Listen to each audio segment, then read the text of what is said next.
Hi there. Thanks for joining me on Rethink Real Estate. I'm Eve Picker, and I'm on a mission to make real estate work for everyone. I love real estate. Real estate makes places good or bad, rich or poor, beautiful or not. In this show, I'm interviewing the disruptors, those creative thinkers and doers that are shrugging off the status quo in order to build better for everyone.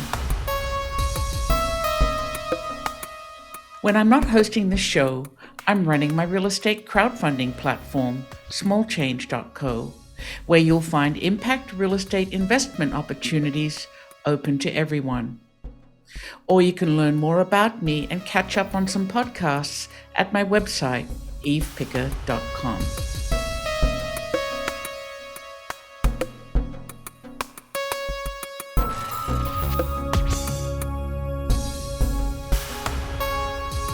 Today I'm talking with Nickel Cannady.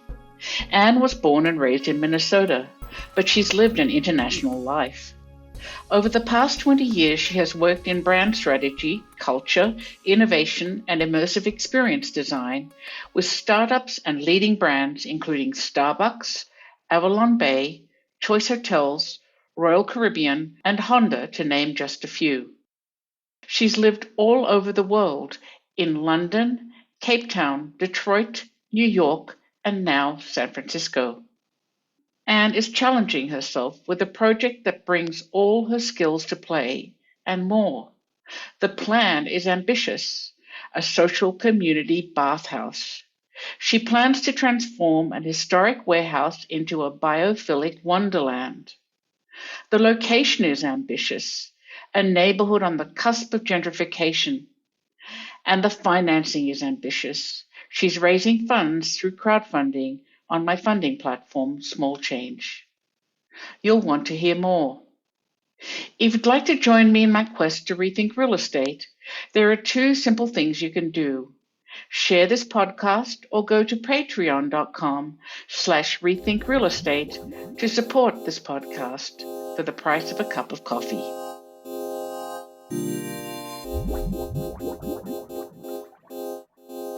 Hi, Anne. I'm just really pleased to have you with me today. Thanks, Eve. It's great to be here. You've had some really interesting titles like Head of Culture at PayPal and Head of Employee Experience at Fastly, but now you've moved on to a very different project, and I'd really love you to tell us about Alchemy Springs. Sure.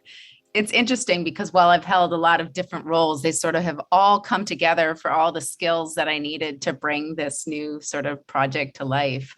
But Alchemy Springs came about because in San Francisco, there was a huge community built around some of the hot springs that were, within a couple of hours outside of the city.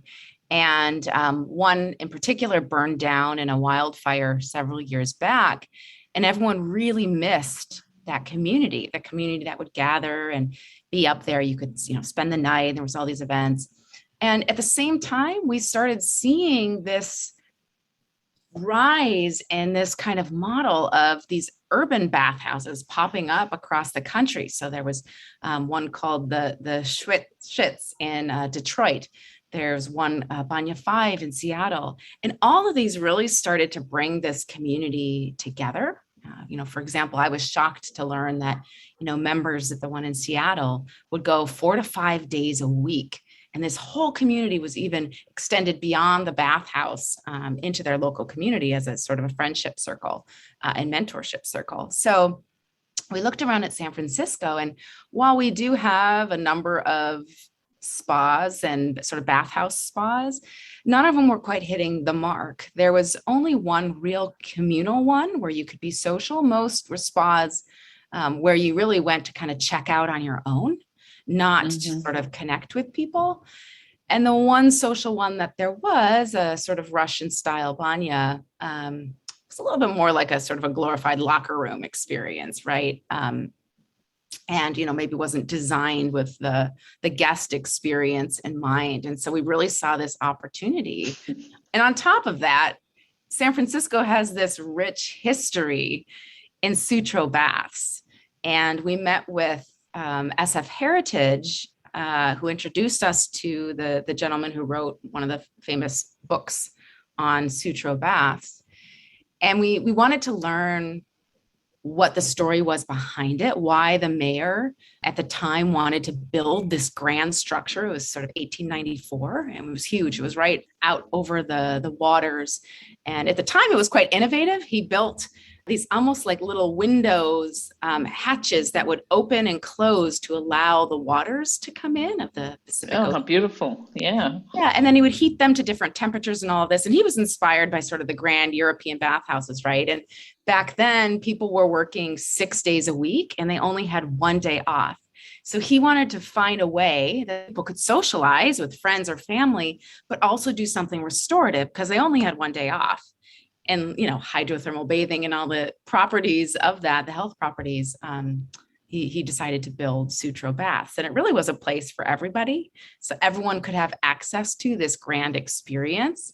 And he had gardens, and there was places for, the police and fire department to meet. And it really was a community gathering place. Yeah. Yeah, a very iconic piece of San Francisco history. So all of those ingredients together, we thought, this is it.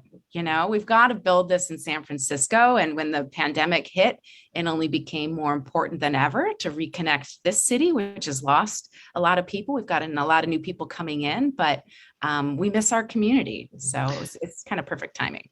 Well, what happened to the Sutro baths?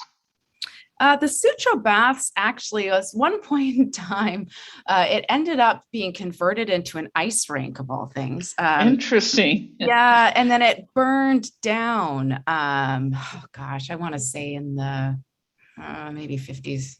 50s or early 60s. It burned down. And so now today out near Land's End in San Francisco, there's these beautiful ruins. I mean, it's kind of an iconic, tourist destination now. Right on the cliffside where you can go and you can see a lot of the old cement structures of the different pools. Oh, wow. So it's pretty amazing. Where I grew up in Australia, and they always had rock pools in the ocean, like on the ocean's edge. Sort of reminds me of the Sutro baths, but a little bit less grand. Mm-hmm. Where there were fabulous places to go and bathe, really fabulous. So, where's your Sutro bath? Where's Alchemy Springs going to be located? Yeah, so Alchemy Springs is in a neighborhood, kind of the blending of two different neighborhoods. Technically, it's Lower Nob Hill area, or sort of Upper Tenderloin, right? So they call this neighborhood the Tender Knob in San Francisco. And it's a great up and coming area, right? I think below the Tenderloin has really gone through somewhat of a gentrification. The neighborhood can be a little bit rough, but it's also been an opportunity for a lot of hospitality, sort of restaurants and retail to come in. So a lot of the, coolest new bars and restaurants are sort of popping up around there. And then Nob Hill is a great, slightly more higher end neighborhood, tons of residential, some new developments, and then some hotels as well. And it's about 10 to 15 minute walk west of Union Square, which is obviously sort of the tourist, capital for San Francisco with all the hotels. And what does the building look like that you've chosen? Oh, the building's beautiful. It took us a while to find a building. We looked at so many different buildings, but this one is a 1919 masonry warehouse. So beautiful brick, gorgeous thick wood timber beams. It's kind of 2.5 stories. So there's a ground floor and then sort of a mezzanine above, which we're actually going to be raising the roof to create a sort of proper second floor there. And then there's this basement level, which right now was sort of being used as a parking garage, but we'll do some excavation and sort of turn that into the baths floor. But the thing that's super exciting is that it has a 2,500 square foot parking lot out back. So our concept has been able to translate into sort of an indoor-outdoor flow in this space. And being inspired by nature, which Alchemy Springs is, we can bring a lot of those elements, both indoors and outdoors. So we're super excited. I've seen some renderings of this. It looks pretty fabulous, but maybe you could describe what the building will contain or what you're hoping it'll contain when it's complete. Sure. I'll walk you through the guest experience. It's probably the best way to do that. So from the street level on Post Street, you'll see a small retail boutique and there'll be an entrance into the bathhouse. It's going to be quite an inspiring, grand entrance in that there's a sort of giant living wall and double story ceilings right as you walk in, a beautiful sort of rock carved desk, area to sit with your friends, or family that you're waiting to go to the baths with, and you'll check in. And then in the middle of this building is this gorgeous atrium that runs all three levels with giant skylights at the top that just bring tons of natural light in. And there's also tons of natural light from the back of this warehouse building. There's beautiful, most of the walls are windows in the back, so tons of natural light. You'll get your towel and your robe and your slippers, and you'll walk on either side of this atrium back to the locker rooms. And in addition to male and female, we also have a gender neutral locker room and changing room. That was really important to us. So you'll change and go downstairs to the bath floor. So, you can overlook the baths through the atrium from that locker room floor. But on the baths floor, we've got a series of different thermal pools at different temperatures that sort of wind along a path as if it was a river, sort of built into these different platforms for accessibility and ADA. But we'll have on one end is what we're calling the moon pool, which is going to be sort of, body temperature, sort of mild in temperature waters with a higher salt content. So it won't quite be a flotation tank, but you will feel a little more buoyant in those waters with a sort of domed ceiling above it that drops down a bit with lights and stars, and then lights in the pool as well with some sound. And then around this, the moon pool, and this is one of my favorite things that Lundberg Design, our architect, has designed. We have a rain shower curtain. So it almost creates a cave-like experience around the moon pool. Oh, fabulous. Yeah, I'm excited for that one. And then we have a mineral pool, which will be kind of mimicking the natural hot springs healing waters with all of the minerals, which, are very good for you. We'll have then a sun pool, which is our warm pool. It's not the hottest, but it's warm, the sun pool, and that will be directly across from the cold plunge, which is kind of on this, bathhouse circuit. You always want to move between the different contrasts of, warm to cold or hot to cold.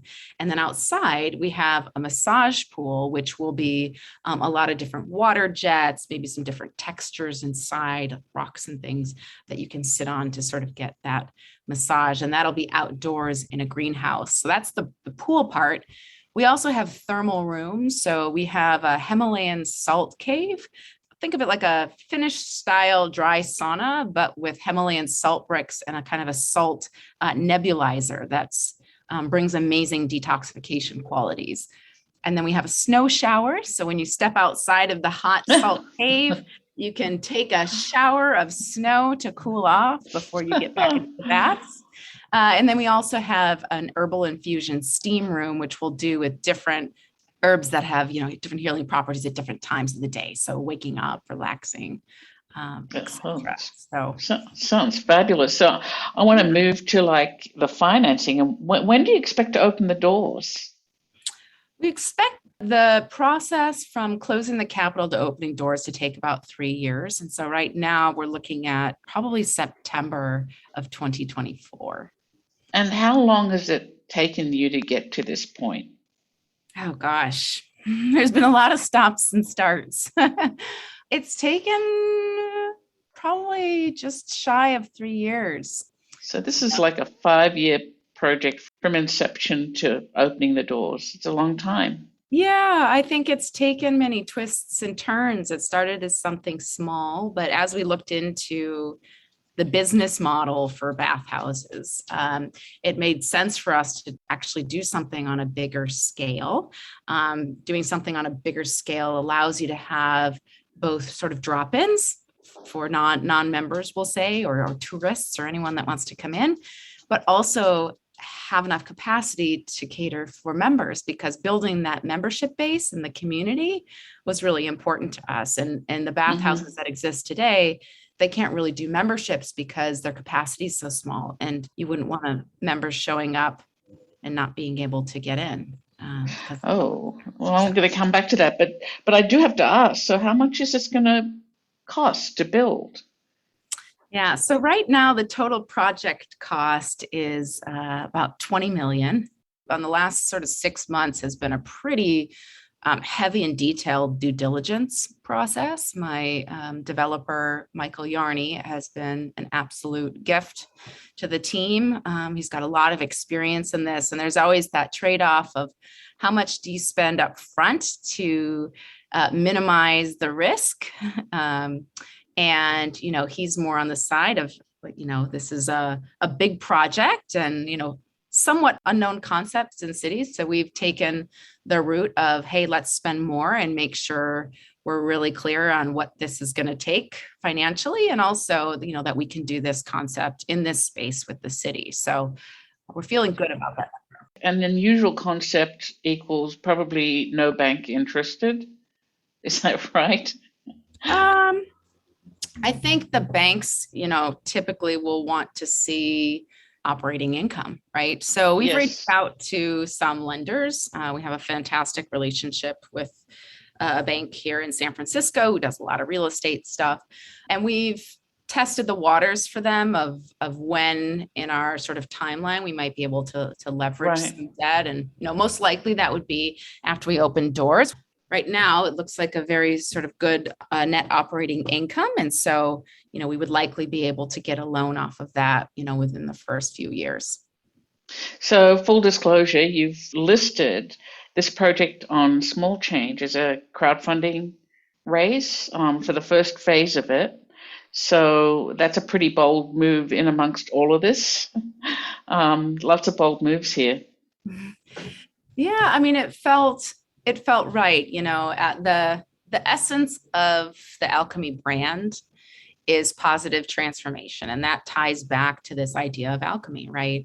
And, we want our space to be a place where people feel transformed, right? But that's also important to us as a company for our employees, right? We want this to have improved people's lives, right? So there's things we have, like we're paying more than minimum wage and giving healthcare benefits to people that, work, I think it's 30 hours a week, not 40. But the other side of that is that we want to make sure we're positively transforming the community that we're in. And so for us, part of that was allowing San Francisco or anyone to own a piece of alchemy. If it's for the community, why should the community not benefit from us being here? I love that idea. So I'm also going to ask you about, this is sort of an edge neighborhood, right? Between a pretty rough one, slightly rough, I don't know, changing, and one that's more established. And I'm just wondering how you're planning to include that community in this space, and how that will work. I mean, if you're really going to emulate that mayor's desire to have a place for community, how does it look there? Yeah, there's a few things that we're exploring, and obviously, it's early days. We're 3 years out, but there's a couple of things. So built in right now, we have some sort of basic community programming of offering up our space before we open. So our opening hours are 10 a.m. to 10 p.m., but there's an opportunity to give our back gardens. We've got a sort of Zen meditation garden and a back dining patio. We could absolutely offer that up to the community to host free events. We have a roundup at purchase, which we want to partner with local community groups and give guests the option to sort of round up and donate to some groups that align with our sort of mission and vision and values. And then the third thing, which it's early days, but I'm quite excited to pursue this opportunity, is almost sort of kitty corner to us at the intersection of Post and Hyde, is a at-risk youth navigation center that's just being developed. It was just rented by the city for 20 years. And when I learned about this, I spoke with one of our advisors, who's the president of the San Francisco Chamber of Commerce. And he said, these centers have more bark than bite, and usually neighbors are afraid that they're coming into their neighborhood. But a big light bulb went off for me that this was actually an incredible opportunity for us to partner with a group like that and provide job training, apprenticeships, training these at-risk youth in service industries. So I'm incredibly excited to pursue that. And I think we could be a sort of model business citizen for how we embrace and support those centers popping up in our neighborhoods. Yeah, I'm sure you're going to find lots of other opportunities too as you move along. You've barely started, right? What about some of the challenges you've been confronted with? You said lots of twists and turns. I think finding a building sounded like a really big challenge. Having been new to this a few years ago, there's always this chicken or egg scenario you run into, which is you can't raise money without the space, and you can't get the space without the money. Yes. So it's this dance of timing. And, unfortunately, we've just missed out on some spaces when some of the, initial capital couldn't come through. So that was certainly one. And then another one was obviously COVID. There was a lot of initial sort of knee-jerk reaction to anything in hospitality and, bathhouses and, is that safe and clean? And, from that standpoint, we're really lucky in that, all of these spas and bathhouses have had to convert a lot of their amenities and their procedures around hygiene to now meet new standards. Well, we can design from the beginning. So in a way, we're 3 years out, right? So, knock on wood, hopefully we'll be out of this by then. So that was another major twist and turn. And then the other one on a personal level, which, has deep meaning for me in this project, is a dedication to my mother who passed. And she passed away 2 years ago now. And she passed from cancer. It was her fourth one. She beat 3 different stage 1 cancers prior to that across 10 years. But from her first cancer onwards, when she'd find out, she would go to Esalen, this beautiful retreat center in Big Sur. And she really found her acceptance and peace in nature. And that was absolutely a huge inspiration for Alchemy Springs and this sort of element of bringing nature indoors. And so I promised her that she would have her own little heart-shaped rock in our gardens, and it would be one of her resting places for her ashes. So there has been nothing insurmountable. I have had the most incredible determination to make this happen in her honor. So from a personal standpoint, that was another setback, but also what has supercharged me to bring this to life. So I'm sure she'd be super proud of you. Yeah. So Alchemy Springs is a big new beginning for you, right? But what's your big, hairy, audacious goal? Wow, what's my big, hairy, audacious goal? I mean, I would love for Alchemy Springs to just be the first flagship location of a bunch of alchemies across the country, and to use this brand and these spaces as one of many ways to bring the community together around social bathing. So there's different communities out there for the spa industry and sort of the business end. But there are people across the country that are really into this ritual, and little micro communities, in all these cities, but we're not all coming together as one. And so another grand vision of ours is to pull this community together, online, and kind of connect the global bathing community across the US and maybe even internationally. So that's a pretty big goal. Yeah. Well, my goal is to come out there in 3 years and try it. So that's my goal. I know. I keep saying, with this ride, I'm going to need it at the end of it. So yes, that's right. Selfish reasons. I'm going to need a spa at the end of this. Yeah. Well, thanks so much. And it sounds like a fantastic project. I can't wait to see how it turns out.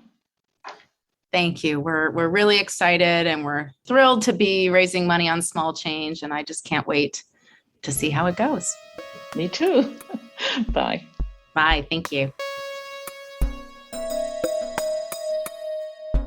That was Nickel Cannady. Anne is challenging herself with a project that brings all her skills to play and more. The plan is ambitious, a social community bathhouse. The building is ambitious, the transformation of an historic warehouse into a biophilic wonderland. The location is ambitious, a neighborhood on the cusp of gentrification.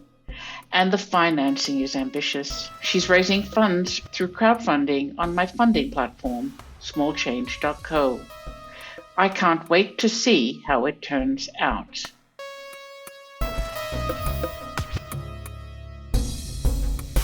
You can find out more about this episode or others you might have missed on the show notes page at evepicker.com. Or you can support us at patreon.com/rethinkrealestate for the price of a cup of coffee.